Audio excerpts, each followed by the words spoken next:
This video is sponsored by Surfshark. Recently, I asked you guys on Twitter how you'd feel about a Psych of play on anime, even if it was just a one-time thing, and the response was, yeah, it's definitely happening at some point. I'm still tossing around ideas, but the movie Your Name is a title that I'm strongly considering focusing on. I have a copy, but my Blu-ray player gently passed away this summer, rest in peace, Barnaby. And it's not on Netflix in the US, but luckily my good friends at Surfshark have come through just in time. This isn't your first VPN ad, you know where this is going. With Surfshark, I can simultaneously secure my data with industry-leading encryption and unlock the full libraries of my favorite streaming services. Meaning, at the click of a button, I can swap my location to the UK, watch Your Name, and get the wheels turning on this next Psych of play without needing to replace my dearest Barnaby so soon. And if you, my friend, would like a taste of this amazing power, look no further than surfshark.deals/DarylTG and use the code DarylTG to get 83% off a 2-year plan plus 3 extra months for free. This deal has a 30-day money-back guarantee, and oh, by the way, there is no device limit and they can all run at once on one subscription. Thanks to Surfshark for sponsoring, and use the code DarylTG at surfshark.deals/DarylTG or the link in the description to get a massive discount. With that said, let's talk Deltarune. You want to play a little game? I'm going to give you 3 jumbles of letters one at a time, back to back. It's your job to rearrange those letters into a word. For example, if I give you this, the answer would be pizza. If I give you this, your answer could be stare, taser, tears. You get the idea. So here's your first word. No pausing, please. I'll give you a moment to come up with something.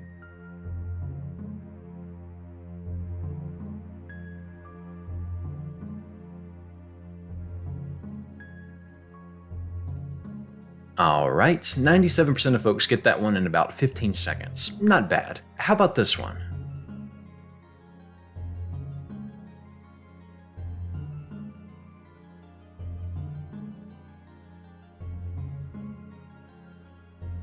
Maybe a little tougher. 82% of folks get that one in about 15 seconds. And the last one.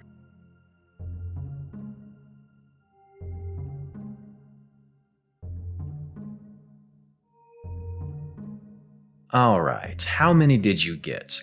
Actually, a better question. Did you even try the third one? Or did you give up after the first 2? Because if you did give up, that's a shame since I was lying about those percentages. The third one was the only one solvable, and you didn't even give it a shot.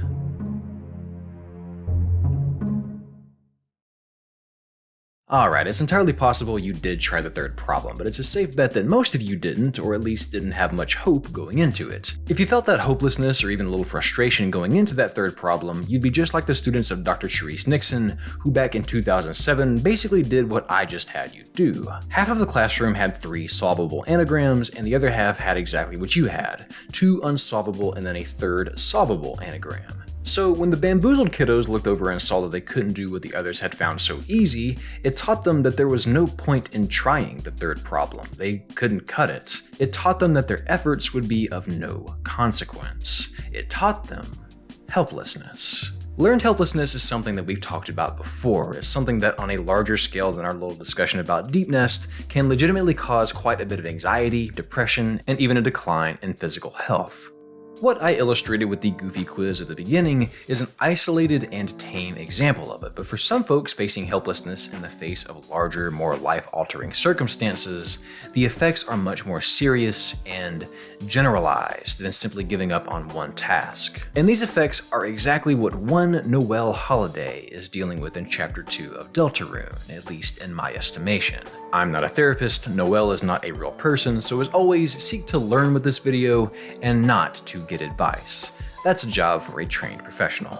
Today, I want to take you through my experience with the second chapter of Toby Fox's Brain Baby, and why I think 1. Noelle's character arc is the real main event of this chapter, 2. Why I think the villain, Queen, is actually the hero of this route, and someone else is the true villain, and 3. Noelle is a strong example of someone experiencing learned helplessness, which makes her character arc all the more wholesome, or disturbing, depending on which route you take. But before we continue, we'll be discussing a hefty slice of spoilers for Deltarune, so go play and come back. It's free, and it's short. But let's be honest, if you're here right now, you know what's coming.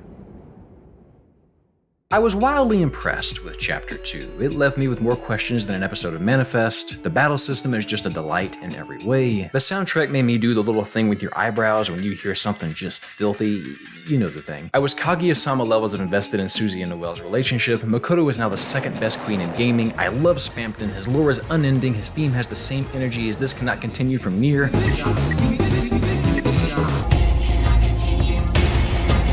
Why does it slap so hard and the statue is wearing Crocs? I have a lot of things to say about this chapter, but let's begin with the Lost Girl and what makes her such a gripping character. Noelle's behavior in both routes of Deltarune Chapter 2 can best be described as passive. She doesn't have much luck actually affecting anything because at first glance, she's timid, a rule follower. And even when she tries to be a little assertive or impose her will, she loses her confidence just as quickly as she finds it, especially early on. Despite Little Miss Holiday's efforts, Suzy has an excuse for not coming to hang out when she invites her to study. She's talked over in class, she feels as though she can't say no to Queen, she sort of just avoids her without ever directly opposing her until later, but we'll loop back to that. Noelle seems to agree when Burley insinuates that she's being forced to go along with things. She continually does what you the player ask in the weird route, despite clearly being opposed to it right down to the point of freezing her friend to death. And she's the first to suggest that the squad gives up when Queen pops out the big guns. All very much actions that seem to fit the bill of someone suffering from learned helplessness. Hell, even back in Chapter 1, Birdley tells her no when she wants to ask Alphys if they can add Chris to their group project, and then speaks for her when Alphys tries to see what she asked. You can't spell Noelle without no, after all, and this is one reason she's a character that I couldn't help but root for. She clearly has ambitions, but is so soft-spoken and kind that she struggles to stand up for herself. She's scared of mice, heights, graveyards, and seemingly conflict. And she has a crush, but isn't the best at expressing that. Where have I seen this before? And for those reasons, I'm just her biggest fan. Naturally, you could make the case that she's simply timid by nature, and this is why she is this way. There is no learned helplessness, no diagnosis. She's just shy, and I get it. That's exactly what I thought on my first playthrough. Until I noticed a little detail right at the chapter's conclusion that really put it all in perspective for me. A detail that does change depending on which route of the game you take, but I'd argue that Noelle as a character has shed that helplessness to some degree by this point in both routes. You'll see what I mean in a bit. Let's unpack this one route at a time, starting with the one I originally played, the normal, quirky, fun, plushy with nipples route. Then we'll loop back to the Charlie Brown and the Snowflake Massacre route, or whatever y'all are calling it. When we first find Noelle in Chapter 2, she volunteers to read for class, and right on cue, Birdley, I swear to God, if this autocorrects it to badly one more time, I'm going to scream until my eyes bleed. Right on cue, Birdley interrupts her. She says, no, I really want to read, and then he cuts her off to read anyway. Fresh out the gate, we see that poor Noelle got nowhere by speaking up in class. When we come across her in the dark world, clearly some sort of conflict has taken place and she is lying in the middle of it, pleading for help. Queen captures her to make her her peon and then maybe send her to Bed Bath & Beyond for a new face. Then we're off to the races and we don't see her again until this scene, where Noelle is too anti-conflict to say no to Queen, but also too infatuated with Suzy to do Queen any good. Badley comes in, you fight him, and then descend into the city. Later on, the gang splits, and you come across Noelle, who, instead of confronting Queen, hides because she has learned that confrontation, or speaking up, does no good. And then, for the first time in the game, someone says yes to Noelle, and it's you. You let her join your party, which is evidence to the contrary that she can't affect the world around her. You can selected this instead, but it's framed as a joke, and she joins you anyway. Kind of had to be done that way, but I'm gonna assume most folks were cool about her joining. This was a big step for her in the story, for her actions to be rewarded. You'll do some mouse puzzles where she doesn't really try to help due to her fear of mice. She's just passively a piece of the puzzle, really. She's too nervous to call out to Suzy, but she does begin to get over her fear of mice as Birdley makes some comments that seem to strike a chord with her. And even if he has the details a bit wrong, what he says still clearly affects her. What else happens? The potassium, oh yeah. Now, what I find really strange yet surprisingly wholesome about this next part is despite Queen speaking for Noelle and forcing her to stay behind to listen to Queen's mixtape, later on Noelle, disguised as a robot, asks Queen why she wants to find Noelle so badly. And Queen is worried about her. When Noelle asks why Noelle specifically, she kind of assumes it's because she's weak and manipulable, you know, she can't stand up for herself. And Queen responds, For me, it was so strange seeing Queen act this way. She's controlling the whole world, bending it to her will, and yet she doesn't seek to control Noelle. She never uses her face plugs on her like she does Birdley and the other characters, and even when she does have her a bit tangled up, she's not forcing her will, just aggressively encouraging it. It's almost like she's acting for Noelle's own good, doing what's best for her, almost in a motherly way. Which checks out, considering later on Queen reveals that this is all to make Noelle happy. But anyways, what Queen says here seems to really boost Noelle's confidence, because now she's actually helping out with puzzles, taking the time to open up to Chris about their childhood and her sister. She finagles her way into being able to walk closer to Susie. She's contributing and being recognized for it. And even though she can't quite stand up to Queen just yet, she's making progress. She's beginning to see that her actions do matter. Birdley gets a front row seat to experience that. And even though Noelle still wants to give up here, Susie, being the excellent role model that she is, might have actually rubbed off on Noelle just enough for her to complete her little character arc. Because after one of my new all-time favorite boss fights in gaming, in a moment of desperation, Queen threatens to crush Susie and the gang unless Noelle does what she asks. And all alone, with her back against the ledge, with the deck stacked against her, poor little helpless Noelle says,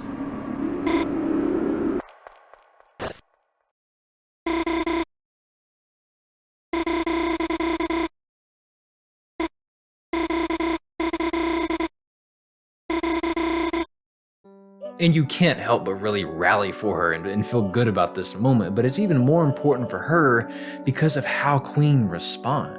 Noelle stood up to this story's villain, and that villain rewarded her for it, and told her to choose what she wants for a change, to do what makes her happy. Her actions saved the day, and just like that, her arc is complete. After this, Rosie drops some lore on us, the gang has a laugh like it's the end of a Scooby-Doo episode, and we wake up back in the real world. And look, Susie showed up to study after all. Noelle asking her to come hang out worked. More evidence that her actions matter. But it's outside of the dark world that this story of a timid girl finding herself, for me, paradoxically became much darker. It's here where her actions in the Snowgrave route begin to make more sense to me, and where I started to think that this may be more than simply low self-confidence. It's in this room that I thought this might actually be learned helplessness.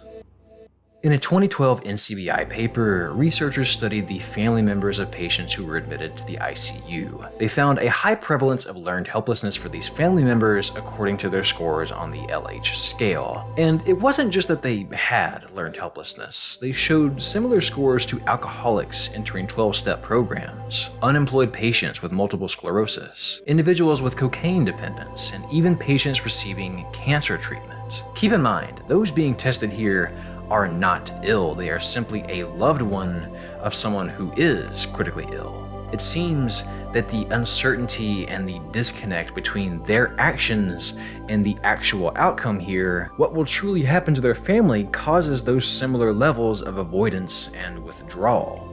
And even though this detail is technically in Chapter 1, I just completely forgot when I played Chapter 2, sure enough, if you visit the hospital after you trek through the Dark World, Noelle is here visiting her father, which really puts in perspective this line.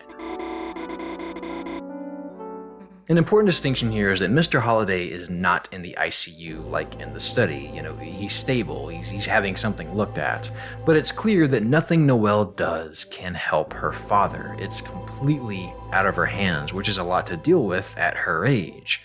Not to mention, this may not be the first time she has gone through this. A couple of times, we see Noelle mention someone named Des.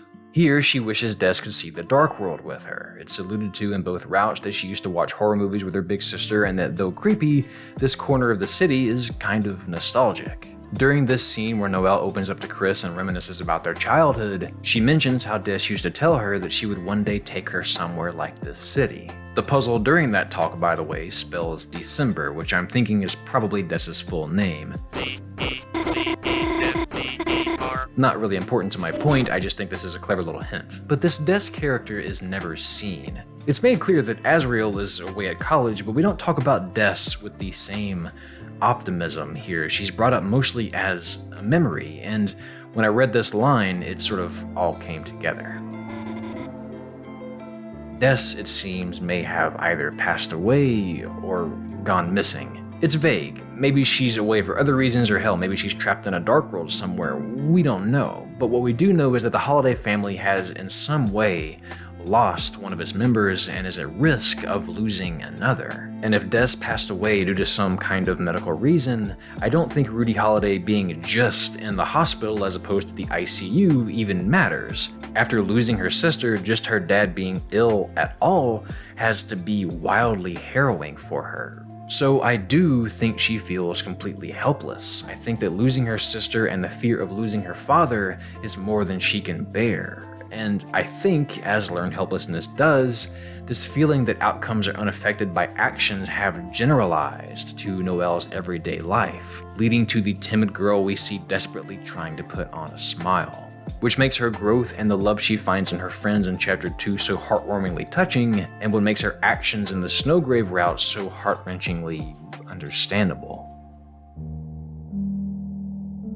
The Snowgrave route deeply troubled me the first time I watched it. I didn't play it because, well, just no. But it's clear that in this version of the story, Noelle is still very much not confident that her actions matter, and she certainly cannot say no here either. This route works the same as the first, up until the point where Noelle joins your party again, the first time in the game that someone, in this case you, has told her yes. We're still starting at a big point of growth for her, and although she's scared upon entering her first battle, she's successful. You tell her what to do, she obeys, and she grows stronger, which is an interesting choice of words. You'll fight more enemies, Noelle will grow stronger and stronger and stronger still. You see the hint at Des when you visit the trash heap, and then we have a wildly uncomfortable segment. To keep the Snowgrave route going, the player must select the most controlling option in all of the dialogues moving forward. Get it.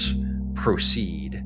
And in this exchange with the shopkeeper, you try to buy this ring, and Noelle makes a valid point that you don't have the money, and yet you just continually press her to get it.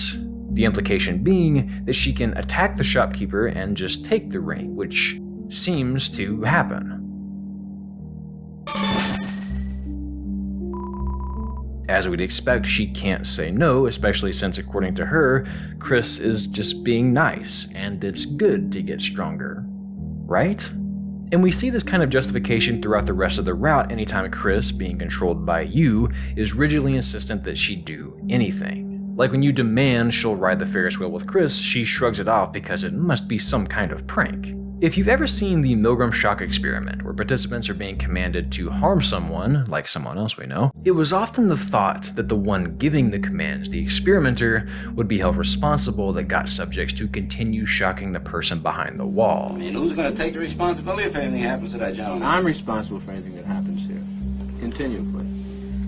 All right, next one. Their actions, harming someone, did not match up with the way they felt, which was that doing this was desperately wrong. So to ease that cognitive dissonance, they justified their actions with the thought, I am not responsible. And we see dearest Noelle, who can't bring herself to oppose Chris, do the exact same thing. She justifies her killing spree with the thought that she's getting stronger. And it begins to go beyond just a justification. This fantasy, this idea of becoming more powerful, being able to solve puzzles, getting over her fears, being able to actually get what she wants, is intoxicating to her. It's refreshing, new.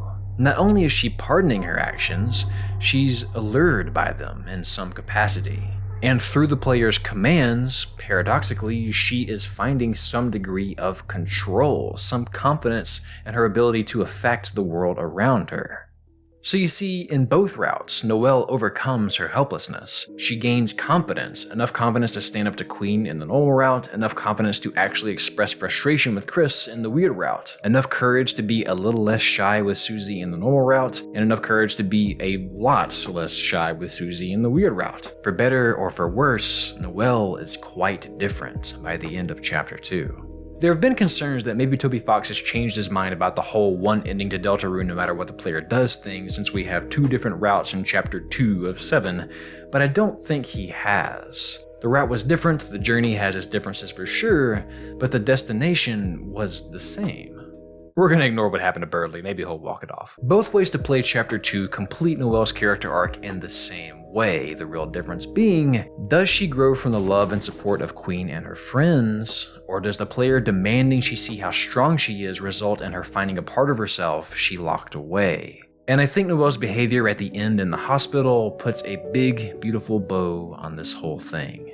Noelle and her pops are spending some time together in both routes here, appropriately doing what you've been doing this whole time, playing a video game, and in both routes they're having fun. Mr. Holiday innocently asks Noelle to let him have a go. In the normal route, she doesn't let him. She claims that it's her battle, but she doesn't mind her old man's input. Very sweet, yet firm. She stands her ground calmly, and in one little interaction we can see what she's learned in the dark world has carried over to the real world. She's courageous and wants to take ownership of her decisions. And we see a very similar exchange in the weird route, but this time it's less like courage that drives her to keep the controls, and more like a fear of ever losing that control again. She almost sort of snaps at her dad and insists that she keeps the controls to herself, which is quite unlike her, according to Rudy. This is what I meant at the beginning when I said that Queen was the hero of the story. Queen wants to bring out the best in Noelle using love. Tough love maybe, but love nonetheless. She wants Noelle to choose the world that makes her happy, and even if Queen doesn't understand what that world or what those preferences are, her heart, does she have a heart? Her potassium is in the right place. The real villain in this chapter is you, the player. I can't speak on the intentions of the player really, but assuming you actually play the Snowgrave route completely, intentions aside, you teach Noelle to find her strength using fear. By stripping away control completely and showing her how much control she could have, how much power over her surroundings she could have, you teach her that losing control is terrifying, and losing it means being how she started, completely and utterly helpless.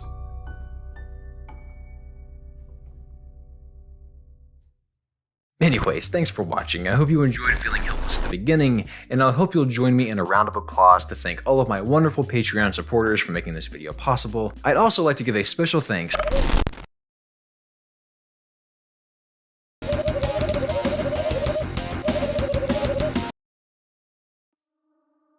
Something's not right.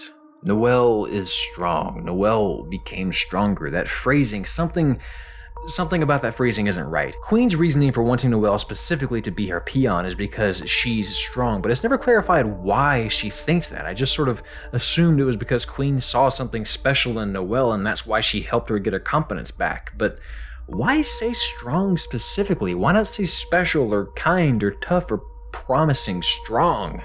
In the weird route, every time we're told Noelle is getting stronger, it's just after she put away some enemies. She's actually getting stronger as a destructive force. Do we know when Queen first saw Noelle? Go back to the beginning. The first time we see her is here, so we could reason it was just before this that they met. The landscape is torn up here and leading up to where we found Noelle, but not after here. No, here the landscape is untouched. Noelle wasn't captured until the gang walked up. I think she fought her way to this point. I think Queen saw firsthand how strong Noelle really is. After all, these little pink creatures are incredibly non-specific about what just happened to everyone else. And this one even says, save us, she's going to, and we kind of assume it's referring to Queen as the she, and clearly this is where we're introduced to Queen as the villain, but what if it's talking about Noelle? What if she's frozen characters leading up to this point? Now I admit, it would make more sense if there was leftover frozen enemies on the way, and you can make the case that Noelle has no recollection of this scene ever happening since she has to be taught how to battle later, but in her more desperate moments from the Snowgrave route, she blacks out when she uses her powers, so it would check out that she doesn't remember fighting off these enemies, and it would also explain the damaged landscape and why Queen thinks Noelle is strong and why she wants her on her side. Yet despite this, Queen still behaves in a very non-power hungry manner towards the end of this route. I think if anything, it's even more impressive that knowing just what Noelle is capable of, Queen still puts Noelle's well-being first, almost, again, in a motherly way. Wait a second. After she casts Snowgrave on badly in the weird route, Noelle states that she doesn't feel good and that she's going home. And the next place we find her is locked away in Queen's palace. Home. Why would she refer to the place that from the normal route was considered a prison as home? Why would Queen be so kind to Noelle, specifically knowing what she knows? Why does she call her darling honey sweetie gravy? Why did she come across as a well-meaning yet controlling mother? Oh my god. I think the Dark Worlds are like Persona 5 palaces. No, hear me out. Hold on, wait a minute. Noelle's mother is the mayor of hometown in the real world. Maybe this is how Noelle sees her mother and how she perceives her position of power. Maybe this Dark World is how Noelle's mother sees her control over the town. She wants complete control of everything happening in it, yet refuses to directly control or faceplug Noelle because she wants her daughter to choose to be her successor. And if not that, then to choose the life that makes her happy, especially considering how much Noelle has been through. Plus, if this particular Dark World is some kind of metacognitive reflection of Mayor Holiday, it would add a lot more context to her daughter's full name being the password for entry to the castle grounds. Perhaps Queen is a manifestation of Noelle's mother also struggling with learned helplessness, desperately seeking to find control in every aspect of her life since she was unable to control the fate of her daughter Des and is terrified of losing her husband as well.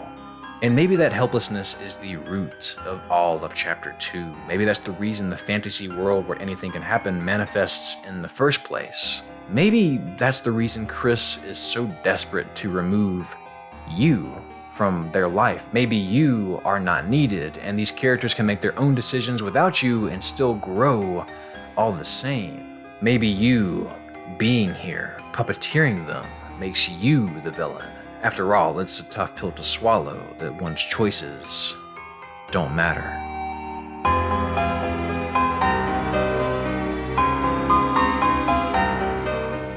Alright, let me try that outro again. Hi, thanks for watching. I'm very tired and writing this was almost as taxing as the Omori script. I have no clue if I'm onto anything with the Deltarune lore here with some of my fan theories, so feel free to rip me to shreds in the comments. In fact, please do. My goal here was not to be right, but instead to be interesting, and hopefully I was that. But hey, maybe I'm onto something. I just think Deltarune is cool as hell, and Noelle must be protected at all costs. I hope you had fun with this one, and as always, I like to send a large helping of potassium to my Patreon supporters, especially this month's featured patrons: Dicycle, Javier F, Samuel Isaac Gunn, Augusto Duarte, Steve L, Sylvain Oncolet, Lyrim, and Jordan T. Apologies if I butchered any of those names. If you'd like to help me make videos like this possible, have your name in the credits like you see here, as well as access to some bonus content, that orange link is your ticket. There is only one tier, and it is only $1 US a month. Oh, and don't forget to save on Surfshark if that's for you. Thanks as always for watching, take care, and have yourself a damn good one.